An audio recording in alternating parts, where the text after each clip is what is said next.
புராணகால நகரான பன்ருட்டி வட்டம் திருவதிகை பாரதி வீதியில் அமைந்துள்ள அங்காள பரமேஸ்வரி அம்மன் பிரம்மோற்சவ பெருவிழாவான 6ஆம் நாள் உற்சவத்தன்று தங்க ரதத்தில் பவனி வந்து அருள்பாலித்தார்.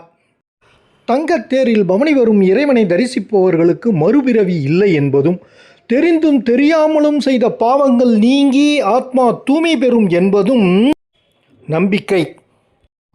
இந்த தங்கரத பவனியை பார்ப்பவர்களுடைய வறுமை நீங்கி செல்வ செழிப்பு உண்டாகும் என்பதும், ஜாதகத்தில் உள்ள பல தோஷங்கள் நிவர்த்தியாகும் என்பதும் நம்பிக்கை. கடலூர் மாவட்டத்திலேயே தங்கரதம் உள்ள ஒரே அங்காள பரமேஸ்வரி ஆலயம் பாரதி வீதியில் அமைந்துள்ள ஸ்ரீ அங்காள பரமேஸ்வரி அம்மன் ஆலயம் ஆகும். இந்த நிகழ்வை கண்டுகளித்து வாழ்வில் எல்லா நலன்களையும் பெறுமாறு வேண்டுகிறோம்.